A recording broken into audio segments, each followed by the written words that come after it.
தனுசு லக்னத்துக்கு 8 7ல சுக்கிரன் இருந்தா மோசம். வணக்கம், நான் உங்கள் விக்கி ப்ரோஸ். நமக்கு எண்கணி ஞானத்தையும் வேத ஜோதிட ஞானத்தையும் ஆன்மீக ஞானத்தையும் வழங்கிய அனைத்து குருமார்களுக்கும் நன்றி. என்ற அதே வேளையில் இது ஒரு ஜோதிட விளக்கு வீடியோ விருப்பம் உள்ளவர்கள் தொடர்ந்து பார்க்கலாம். நமது Vicky bros astrology YouTube, TikTok, Facebook மற்றும் இன்ஸ்டாகிராமை ஃபாலோ பண்ணியிருக்கக்கூடிய அனைத்து தோழிகளுக்கும் நமது நன்றிகள். ஒரு கேள்வி. Hi brother, I just want to know if a person has Sava dosham, Sarpa dosham, Mangalya dosham and Kalatara dosham, what does it mean? Will the person succeed in life, love relationship and பிரிஞ்சு போனவங்க திரும்ப வருவாங்களா அப்படின்ற மாதிரி ஒரு கேள்வி கேட்டிருக்கிறீங்க. Okay brother, ஜோதிடம்ன்ற ஒரு விஷயத்த நீங்க புரிஞ்சுக்கிட்டீங்க அப்படின்னா இந்த உலகம் ஜோதிடத்துக்கு ஏத்த மாதிரி எப்படி அப்டேட் ஆகுதுன்ற ஒரு விஷயத்த பார்த்து அது உங்களுக்கு ஜோஷியம் புரியணும். ஓகே, இந்த ஜோஷியம்ன்ற அற்புதத்தை உங்களுக்கு புரிய வைக்கிற என்னோட ஒரு பாணி நான் செய்யற என்னுடைய டியூஸ்டே வெனஸ்டேல செய்யற லைவ். ஃபியூச்சர்ல வந்து மண்டேவும் எக்ஸ்டெண்ட் பண்ணலான் இருக்கோம் வேற மாதிரி. சரி, இந்த இடத்துல ஏங்க அதை சொல்றீங்க? இதை கேட்டா ஒருத்தர் கேள்வி கேட்கும் போதே போன லைவ் வெனஸ்டேயோடைய லைவ்ல லாஸ்டா ஒருத்தர் கேள்வி கேட்கிறாரு, 3 கோடிக்கு ஒரு வீடு வாங்க போறேன், என்ன தைரியமா வாங்கலாமா அப்படின்றத ஒரு கேள்வியா கேட்கிறாரு. அந்த கேள்வியில் நான் சொல்றேன், இந்த கேள்வி கேட்கறதுக்கு உங்களுடைய ஜாதகத்துல சுக்கிரனும் 4ஆம் அதிபதியும் வலுத்திருக்கணும் அப்படின்னு சொல்றேன். ஜாதகத்தை கிளீன் பண்ணி போடுறேன். சுக்கிரன் உச்சமாகி துலாம் லக்னமாகி 4ஆம் இடத்துல புதன் இருந்து புதன் தசை நடந்துகிட்டு இருக்குது.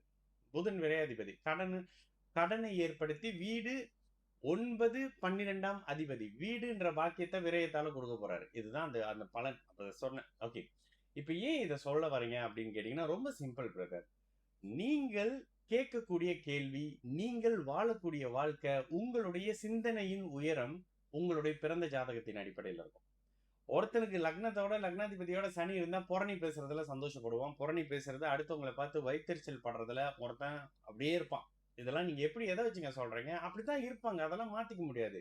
இப்ப நீங்க கேட்கக்கூடிய செவ்வாய் தோஷம்னா என்ன? ராசிக்கு லக்னத்துக்கு 2ஆம் இடத்தோட 7ஆம் இடத்தோட 8ஆம் இடத்தோட செவ்வாய் கொஞ்சம் ஸ்பெஷல்ன்றதுனால அவருக்கு 4ஆம் பார்வை இருக்குன்றதுனால ராசி லக்னத்துக்கு 4ஆம் இடத்துல இருந்தாலும் 7 பார்ப்பாரு, 12ஆம் இடத்துல இருந்தாலும் 7 பார்ப்பாரு, 8ஆம் பார்வையா அப்படின்ற அமைப்புகள்ல செவ்வாய் தோஷம் சொல்லப்படுது. ஓகேங்களா? அதே மாதிரி நீங்க சொல்ற அடுத்து என்ன கேக்குறீங்க? சர்ப்பதோஷம். ஓகே, சர்ப்பதோஷம்னு என்னது? ராகு கேது. முந்திலாம் ராகு கேதுக்கு 7 லக்னத்துக்கு ராசிக்கு 2 7 8ல இருந்தாக்கா சர்ப்பதோஷம் சொன்னாங்க. எல்லா பிளானட்டும் உள்ள இருந்ததுன்னா அந்த ராகு கேதுக்குள்ள மாட்டிக்கிட்டு இருந்தா சர்ப்பதோஷம்னு சொன்னாங்க. இப்ப எங்க இருந்தாலும் சொல்லிடுறாங்க நாகதோஷம் அப்படின்னு. சோ அடுத்து மாங்கல்ய தோஷம். இந்த மாங்கல்ய தோஷம் வந்து இன்னும் கொஞ்சம் ஸ்பெஷல். என்னன்னா 8ஆம் இடத்துல பாவகிரகம் இருக்கிறது. ஏன்னா 8ல இருக்கிற 8ஆம் பாவகம் மாங்கல்ய ஸ்தானம். அப்படி ஒரு விஷயம் ஜோதிடத்துல சொல்லப்படல. 8ஆம் இடத்துல இருக்க 8ஆம் இடம் ஆயுள் ஸ்தானம். எந்த இடத்துலயும் மாங்கல்ய ஸ்தானம்னு சொல்லப்படல, நம்மளா அப்கிரேட் பண்ணிக்கிட்டது. 8ல இருக்கிற ஒரு பிளானட் 2ஆம் இடத்தை பார்க்கும். 2 குடும்பம் அமைகிற இடம். சுப கிரகம் பார்த்துச்சுன்னா 2 குடும்பம் வளரும். கெட்ட பாப கிரகம்ன்ற சனி செவ்வாய் ராகு கேதுவோட தொடர்பு வந்தா டிலே ஆகும், இல்லாம போகும் அவங்க ஜாதகத்துக்கு ஏற்ற மாதிரி. அடுத்து என்ன கேக்குறீங்க? கால சர்ப்ப தோஷம். அதையும் கேட்டீங்க. ஓகே, கலத்திர தோஷம். ஓகே, இந்த கலத்திர தோஷம் என்னன்னா சுக்கிரன் கலத்திர காரகன் சுக்கிரன் 7ஆம் இடத்துல இருந்தாக்கா கலத்திர தோஷம். பிரதர், ஒவ்வொரு லக்னத்துக்கும் ஒரு மாதிரி. ஒரு உதாரணத்துக்கு எடுத்துக்கோமே, மேஷ லக்னத்துக்கு 7ல சுக்கிரன் இருந்தா அட்டகாசம், தனுசு லக்னத்துக்கு 7ல சுக்கிரன் இருந்தா மோசம்.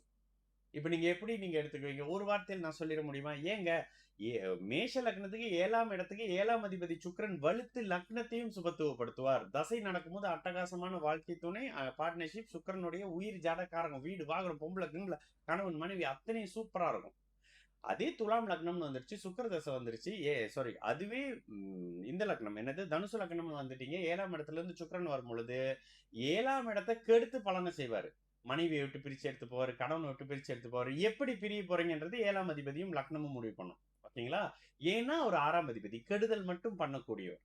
ஓகே, இந்த அமைப்புல புரிஞ்சுங்க. அதே மாதிரி மிதுன லக்னத்துக்கு செவ்வாய் எங்க இருந்தாலும் கெடுப்பாரு. 7ல இருந்தா கண்டிப்பாக திருமண வாழ்க்கைய செவ்வாய் தசையில கெடுப்பாரு. 2ஆம் இடத்துல இருந்தா கெடுப்பாரு, 8ஆம் இடத்துல இருந்தா பரிபூர்ணமா கெடுப்பாரு. ஆனா செவ்வாய் தசை வரணும். ராசிக்காங்க, லக்னத்துக்குங்க. ஓகேங்களா? அதே மாதிரி வேற என்ன? ராகு கேது இன்னும் கொஞ்சம் ஸ்பெஷலுங்க. குரு சுக்கிரனின் தொடர்புல இருக்கக்கூடிய ராகுவும் கேதுவும் தான் கல்யாணம் பண்ணி வைப்பாங்க, குழந்தை கொடுப்பாங்க. ஒரு வார்த்தையில சொல்ல முடியாது. ரெண்டாவது இன்னொன்னு கேக்குறீங்க, பிரிஞ்சு போனவங்க திரும்ப வந்து சேர்ந்து சந்தோஷமா இருக்க முடியுமா? பிரதர், ஜோதிடத்துல ஒரு தனி பாணியோட சில விஷயங்கள சொல்றேன். அது ஆமால்ல அப்படின்ற மாதிரி தான் உங்களோட விஷயம் இருக்கும். மோஸ்ட்லி பிரிஞ்சு போனவங்க திரும்பி வரமாட்டாங்க. அதுலயும் கோச்சாரத்துல ஜென்ம அஷ்டம சனியை தவிர்த்து ஒரு மோசமான சிச்சுவேஷன் உங்களுக்கு வரவே வராது பிரதர். ஒருத்தர் கஷ்டப்படுறாருன்னா அவரோ அவர் சம்பந்தப்பட்ட யாரோ ஒருத்தருக்கு கோச்சார சனி பகவானினுடைய கடுமையான தாக்கம் இருக்கும். இப்போ மீன ராசி, மேஷ ராசி, கன்னி ராசி, சிம்ம ராசிக்கு நடந்துகிட்டு இருக்கிற மாதிரி. ஓகேங்களா? இதுதான் மொத்த விஷயம். இந்த தோஷம்லாம் உண்மையாங்க? இல்லங்க. ஜோதிடம் என்ன சொல்லுதுங்க? ஒருத்தருக்கு கல்யாணம் இருக்கா? ஒருத்தருக்கு குழந்தை இருக்கா? ஒருத்தருக்கு உயிர் இருக்கா? இப்படின்ற விஷயங்களை பார்க்கிறது ஜோதிடம். ஒருத்தருக்கு கல்யாணம் பண்ணலாமா? இன்னொரு ஒரு ட்ரெண்டிங்கா ஒரு விஷயம். இப்ப நீங்க கல்யாணம் பண்ணலன்னா இதுக்கப்புறம் கல்யாணமே ஆவாது. அப்புறம் நீங்க கல்யாணம் பண்ணலன்னா கல்யாணமே ஆவாது. இதெல்லாம் முட்டாள்கள் தான் பயன்படுத்துற வார்த்தை. ஜோதிடத்துல அப்படி ஒரு விஷயம் இருக்கா? இல்ல. ஏன்னு கேட்டீங்கன்னா, ஒவ்வொரு தசையிலும் ஒரு குரு தசையில மிச்சம் இருக்கிற 8 புக்திகள்ல அந்த ஜாதகத்தினுடைய 7ஆம், 3ஆம், 12ஆம், 11ஆம் அதிபதி சுக்கிரனோட சம்பந்தப்பட்டவங்க அப்படி இப்படிங்க யாராவது ஒருத்தவங்க வருவாங்கங்க.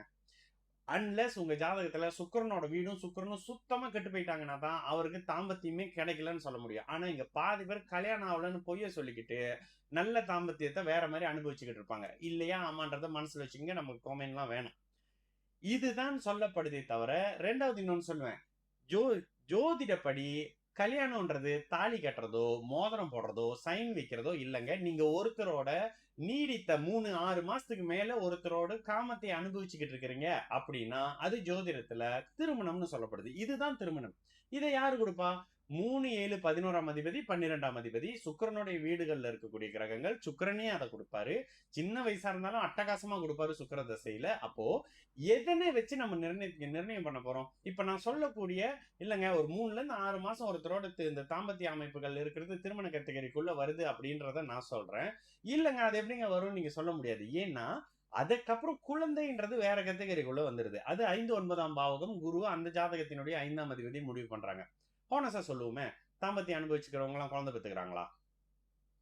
அப்படியே சைலண்டா இருப்போம். ஏன்னா நம்ம எல்லாத்துக்குமே அதோட சில விஷயங்கள் தெரியும். அப்போ காமம்ன்றது வருஷத்துல 300 நாளும் இருக்கும். ஆனா குழந்தைன்றது வருஷத்துல 300 நாளும் இருக்காது. இதெல்லாம் யோசிச்சீங்கன்னா நான் என்ன மீன் பண்றேன்றது புரியும். தோஷம் அப்படின்னு சொல்லப்படக்கூடியது கடுமையான பித்தலாட்ட வார்த்தை, பொய், ஏமாற்றம், புரட்டுன்னு வச்சுக்கோங்க. ஜோதிடத்துக்கும் தோஷத்துக்கும் சம்மந்தம் இல்ல. ஜோதிடம் என்ன சொல்லுது? இல்லங்க செவ்வாய் திசையில பிரிஞ்சிருவாங்க. ஒரு 2 ஜாதகம் எடுத்து வச்சிருக்கிறேன். செவ்வாய் தசை இந்த இடத்துல பிரிவு வந்துருங்க. 6ஆம் அதிபதிங்க. குரு தசை பிரிச்சிருவாருங்க. 8ஆம் அதிபதிங்க. இப்படின்ற விஷயங்களை சொல்றது பிரிவார்களா இல்லையா? ஒருத்தவங்க என்கிட்ட சிரிச்சுக்கிட்டு பேசினாங்க. அம்மா சரியா இல்லையேம்மா. பிப்ரவரியில பேசினாங்க 2024ல. அம்மா சரியா இல்லையேம்மா.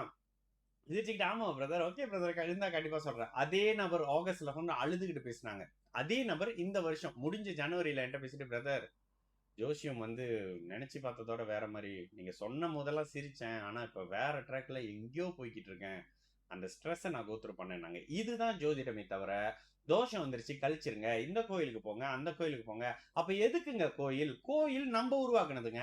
நவகிரகம் நம்மளா வசதிக்கு ஏத்த மாதிரி வச்சுக்கிட்டோம். சிவன் டெம்பிள்ல மட்டும் இருக்க வேண்டிய நவகிரகத்தை இன்னைக்கு எல்லா டெம்பிள்லயும் வருமானத்துக்காக வச்சுக்கிட்டோம். இல்லைன்னு ஒருத்தர் சொல்லுங்க. இல்லங்க அம்மன் கோயில்ல நவகிரகம் இருக்கணும் நம்மளோட விதிப்படி. நான் பேசுற பாதி விஷயம் எனக்கு எனக்கு ப்ரீவியஸ்ல ஆன்மீகம் அதிகமா தெரியும். இதுல பாதி விஷயம் எப்படி இருக்குன்றது எனக்கு அப்புறமா தான் தெரிய வந்தனால இப்ப நான் எல்லாத்துக்கிட்டையும் சொல்றேன். ஒருத்தர் நிரூபிக்க மாட்றாரு. சிவன் கோயில்ல நான் குழந்தையில இருந்து பார்த்திருக்கேங்க. நவக்கிரகம் இருந்திருக்கு. அம்மன் கோயிலெல்லாம் நான் குழந்தையில இருந்து பார்த்தது இல்லங்க. மோஸ்ட்லி நீங்க பார்த்த கோயில்கள்ல சிவன் கோவிலை தவிர்த்து வேற எந்த இடத்துலயும் நவக்கிரக அமைப்புகள்லாம் இருக்காது. ஆமாவா இல்லையான்னு நீங்களே யோசிச்சுங்க. சரிங்களா? நீங்க கேட்ட கேள்விக்கு போதுமான பதில் சொல்லிட்டேன்னு நினைக்கிறேன் பிரதர். நல்லது நடக்கும். எல்லோரும் நல்லா இருப்போம். வணக்கம்.